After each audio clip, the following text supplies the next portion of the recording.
that, and that's going to limit your potential and the potential of your employees. So directing employees, you always have to have clear communication again and define expectations. What are my standards? And you have to have really high standards.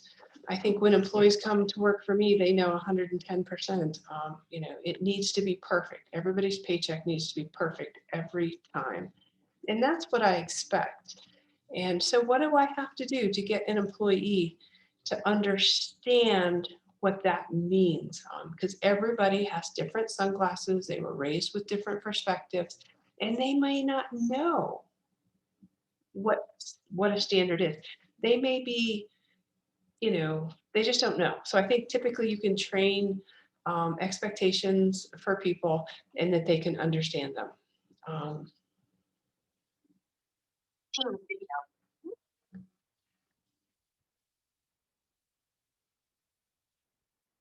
So remember that people are motivated by different people. Some people are motivated by how much money they make. Some people are motivated by achievements and goals.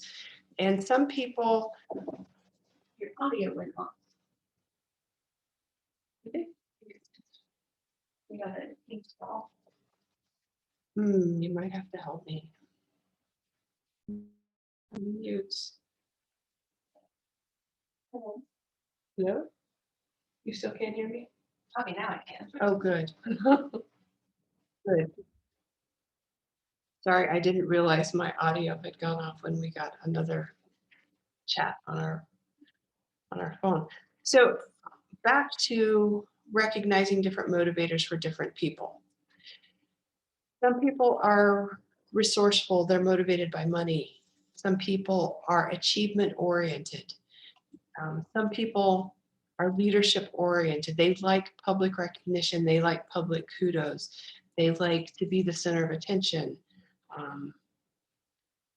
Affiliations. So going back to those communication styles, this would be the social type person.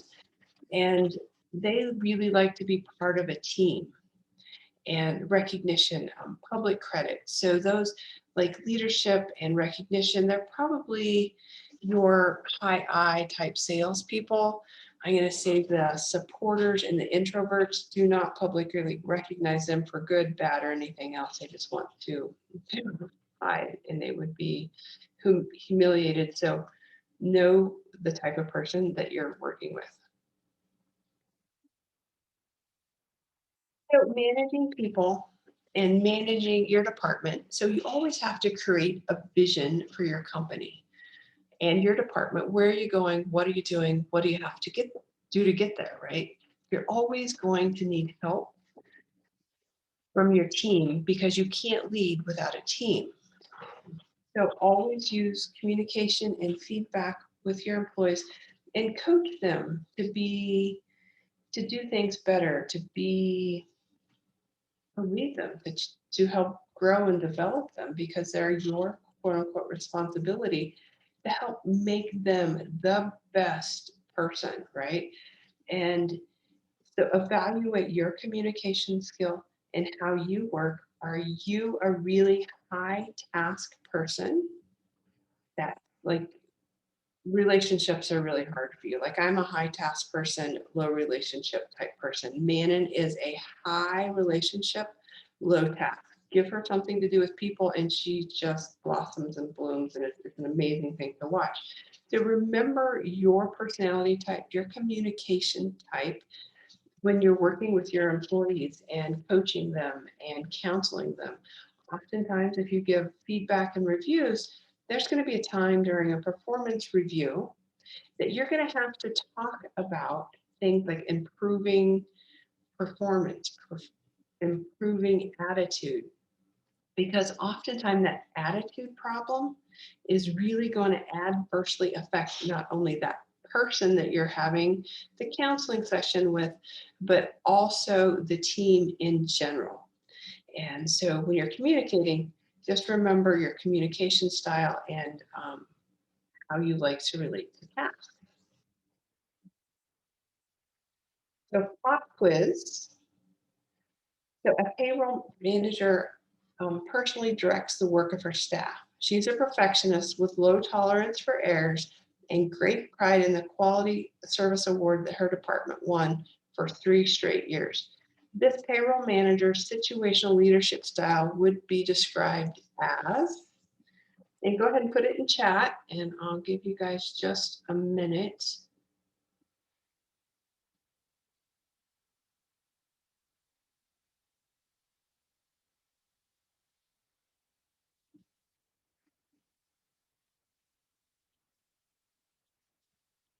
You guys are all correct. High task, low relationship.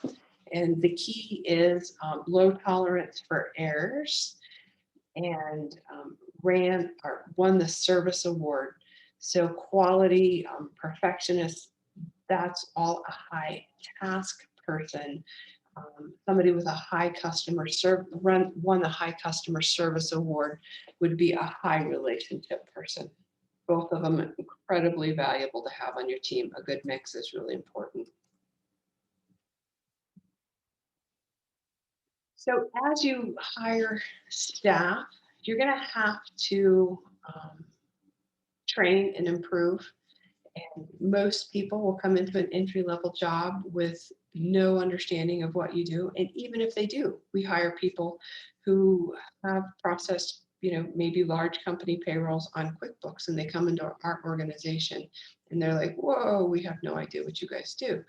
So even though you hire somebody with what you think are high skills, bringing them in, you're probably going to have to teach them your job, your methods, the way you do things. So when you hire people, there's a lot of pre-hire assessments, personality assessments, skill assessments that you can use to gauge where somebody is at in comparison to the job that you need them to do and your current staff's abilities. And it's always good to compare those so you can compare apples to apples and don't get surprised when you get a peach. So the first step taken when giving employees latitude to develop their own method for achieving results is, and go ahead and let's put that in chat.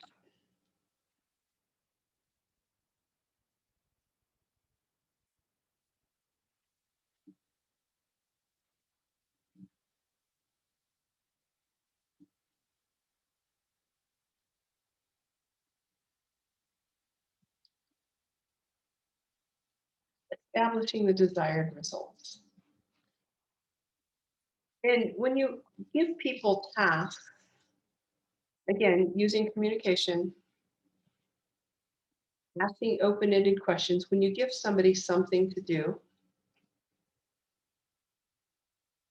you're like, I need A done, I need this spreadsheet done. If you're a high task person, you're going to want the spreadsheet done your own way. If you're a high relationship person, you just want it done and it needs to look like C.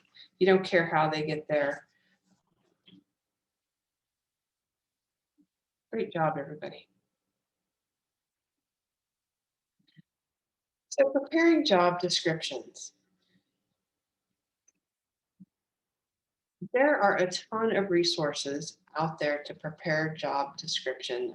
There's a website called OneNet that is a US database of job descriptions. You could type in payroll or customer service or IT, and it's going to give you pages of information about job descriptions. And you can take what you need. Maybe you need to combine a couple of job descriptions to get what you need.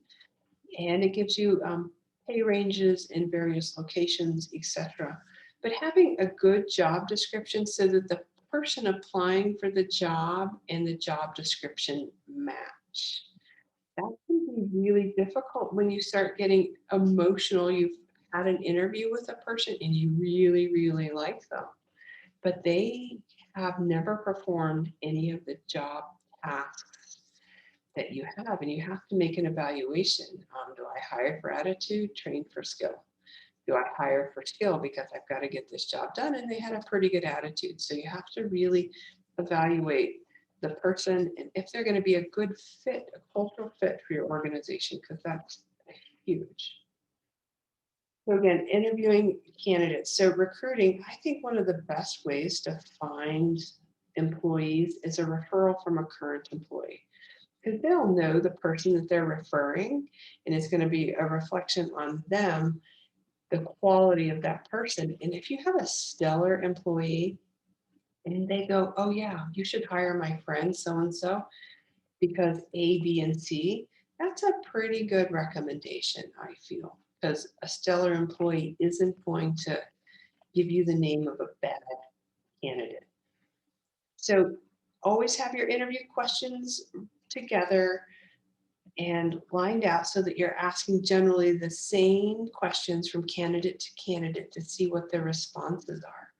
And if you have a really high task job, make sure the person is a task type personality versus a relationship personality because you give tasks a lot of detail, spreadsheets, entering data, little human interaction to a relationship person, and it's going to be stressful for them. The opposite is true. If you have a job that's a sales type job or a customer service type job, front desk type job, and you give a really high task person that job, their head's going to explode.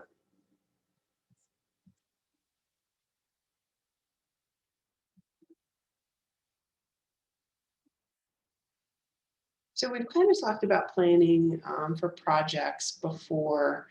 This just kind of reviews that again. Budgeting. Being a payroll manager and in charge of the payroll department, no matter what size the company, there are costs involved with the payroll department. There's the cost of software, there's the cost of your time to produce payroll for however many employees. And if you process your payroll weekly, that's 52 times a year, bi-weekly 26, semi-monthly 24, monthly, all of those costs add up, believe it or not, your time, right? Are you coming in early, working late? Your wage is part of the cost to produce payroll. And most states, or all states, have payroll laws. After the pay period ends, when do the employees need to be paid? Upon termination. When an employee is terminated voluntarily or involuntarily, when do you have to give them that paycheck? And when you're considering a budget and how much it costs to produce payroll, check types.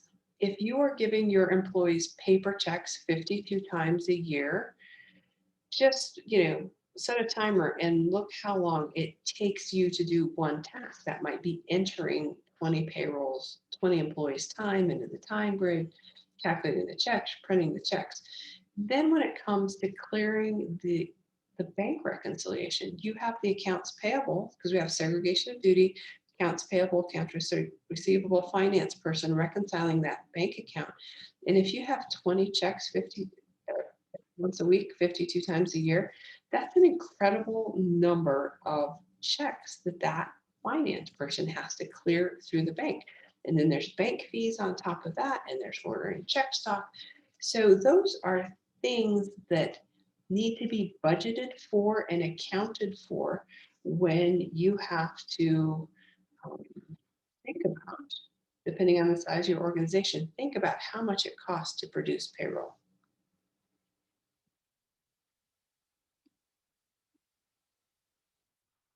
So if you work for an organization that possibly needs to change their policies, procedures, upgrade their software, add a time and attendance system, add an HRIS system, etc., because maybe you have a legacy platform and it is taking you more time, again, the labor that it takes you to do payroll, maybe you have an old manual time and attendance system, and you're trying to get your company to upgrade and be more efficient, you have to go to them with a case, with a plan, right?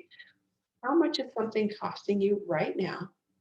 how much time, energy, effort, and efficiency will that create? Time and attendance systems are enormous. They create enormous ROIs in the payroll world. And you know, going to your boss with a well-documented case that says, hey, this is what we're doing now. This is our current processes. This is what it costs me. If we buy this software, I think the return on investment for that software, on that process, that whatever it might be, time clock, is going to produce A, B, or C, right? And maybe you need to look at several different systems at once. There's a ton of time and attendance systems out there, and they've all got features and benefits, bells and whistles. So you have to look at all of those options and see which system, it could be an accounting system, which system works best for you. And then have a case and an idea and a vision for implementing that system. Because sometimes internal payroll people forget that they have employees who have been doing things the same way the whole time, and getting people to move their cheese. We talked about resistance a little bit earlier this week. Some resistance is going to be passive aggressive. Some resistance people are just going to freak when you want to implement a new piece of software. Because, I'm an hourly employee and I have always written 8 to 5 on my timesheet for the past 10 years. Then you introduce a time and attendance system and it correct gets actual time. All of a sudden they're working 7 hours and 45 minutes a day instead of 8. And when their check comes up short on Friday because you're doing actual time, heads explode. So be sure you have a plan for implementation. As the manager of your payroll department, as it ebbs and flows through time, you have to work on team building techniques. So we've talked about intrinsic and extrinsic rewards and benefits and motivations, and there's a direct correlation between how an employee has a relationship at work with their coworkers, with their supervisor, that will help dictate turnover in your organization. So if you can do team building activities to build that bond so that employees can learn to depend on and trust one another, that's going to be huge. Otherwise, personalities can be siloed and people sit at their desk and they don't have a connection. And you have to be systematic in making sure that people build a connection. They're at work 48 hours a week. That's more time than many people spend with their spouse. And to have those close relationships and those bonds, it's really important. It's going to make the work life much, much more satisfying. And teams go through phases. And this is just one theory and one example, forming, storming, norming, and performing. And so when somebody's forming a relationship, right, they're a new employee, it's the startup stage. You hire an individual, they're not clear at all what they're supposed to do, who they're supposed to talk to. Um, if you assign a person when a new employee is hired to guide them through the onboarding process for a few days, that'll make a clear connection and it will give that new employee a way to build trust. Because when a new employee starts, the old employees and the new employee, they have no trust developed, as you can see here. They're learning, right? They're looking at, I always say they're looking at the sun. They have to absorb so much information, said and unsaid, written and unwritten, that it can be absolutely overwhelming, right? And they have no history with each other. So they're trying to figure out who it is. You see dogs at the dog park and they go up and they sniff each other and they're really trying to figure out, who are you? What are you? What impact are you going to have on my job, right? Do I trust you? Do I not trust you? Um, so then you go into the storming phase, and that's where you start to settle into some roles and responsibilities, right? Um, And then you go into the norming where, the employee's been here maybe, a month, 3 months. And you start to see successful relationships. The new employee is starting to fit into the team and take on responsibilities and have some autonomy to make their own decisions. And they begin to accept one another because they build that trust. And that's an incredible, incredible thing to watch. And once the trust is built, then you get down here to the performing where the employees can actually start to really rely on each other. And they, because you can't do your job alone. And once you build that trust, you can start to have the we versus I, the team versus me, right? And you trust each other and you've got openness and support and you're empathetic to one another and you celebrate birthdays and you mourn death together as a team. And when something good or bad happens, you can rely on the team to support you. And so you have to have, formalized team building activities, especially with remote teams, because it's so hard to establish that relationship.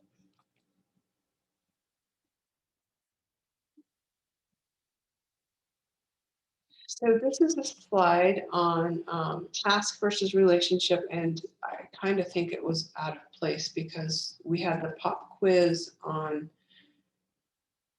whether you are a task person or a relationship person, and this diagram kind of shows it, whether you're high task or low task, and whether you're high relationship or low relationship.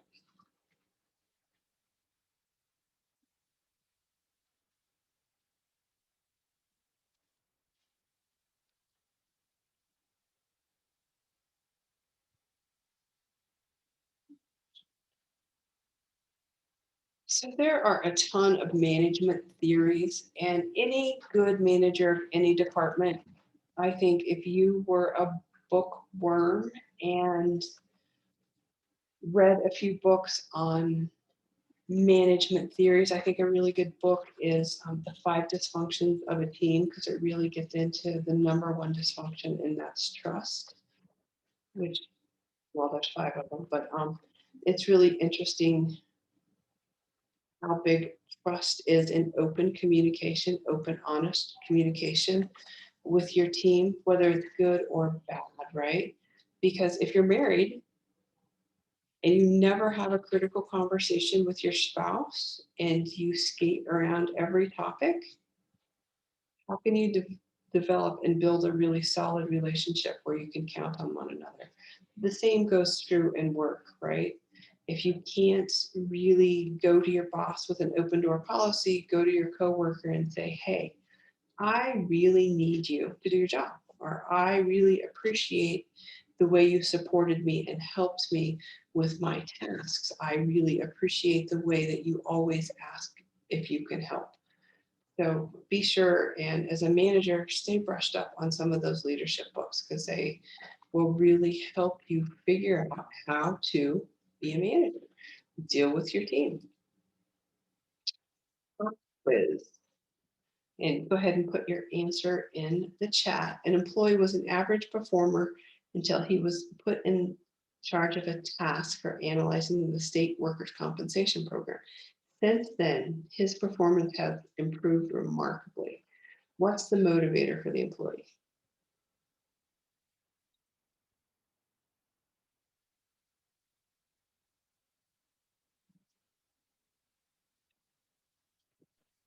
You guys are so smart. Look at you. Yes, leadership. Ta-da. Look where we're at.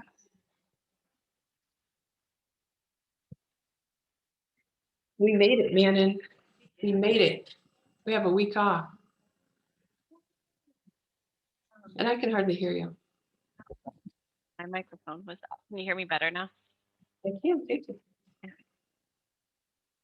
So I know that we had talked about several test tips from the GL section of this week and knowing how to create those journal entries and then what financial statement, whether it's an income or a balance sheet, that you would see those Mhm. debits and credits affect. Was there anything on the exam that you remember about leadership, about staffing, about? The leadership question was on there. And just knowing the different types of leaders, I think that's, are the different motivators, whether people are motivated by accomplishment, recognition, affiliation, or leadership. So that piece is on there. And I think probably, holding people accountable, providing guidance, identifying resources, establishing desired results. So I think each of these quiz questions, there will be a form of that question on the exam. Right. Thank you. So does anybody need, a little more Excel help on credits and debits? I heard rumor that it was the most exciting piece that they'd seen all week.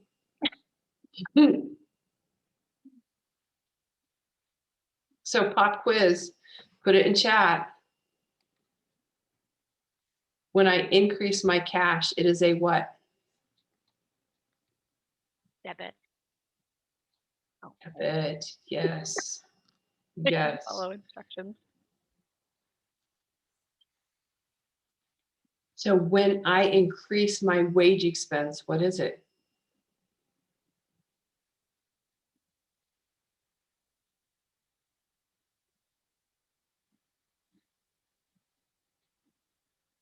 Debit, yep. So is wage expense on my balance sheet or my income statement?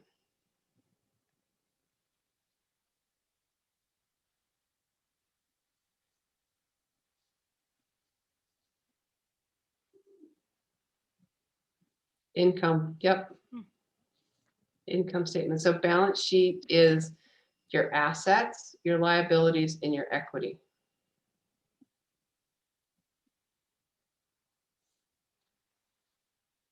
Your income statement is your profit and loss. So it has your revenue and expenses.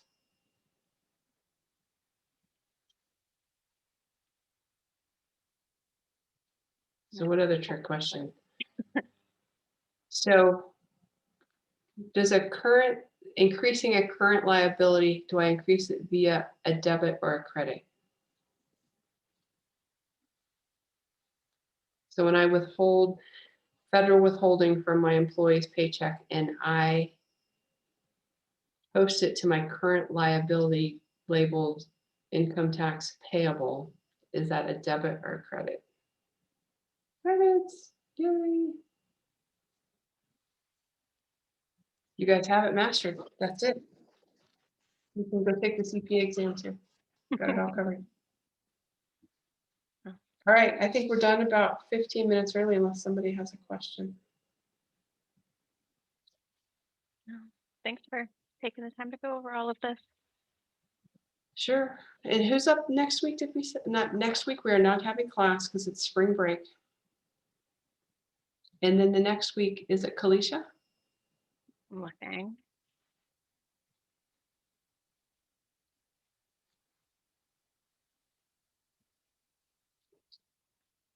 Ken is that Katie with international payments? Oh, yes, it's Miss Katie with international And then payments. Kalisha? No, I thought Kalisha was before me. The Okay. most recent one that I had was that help was first. Okay. I'll confirm I those need an dates. extra week with international payments. No, I agree that health was before international payments. Okay. Anyway, I'm pretty sure I agree, but Manon is our resident expert and she's getting ready to go on vacation.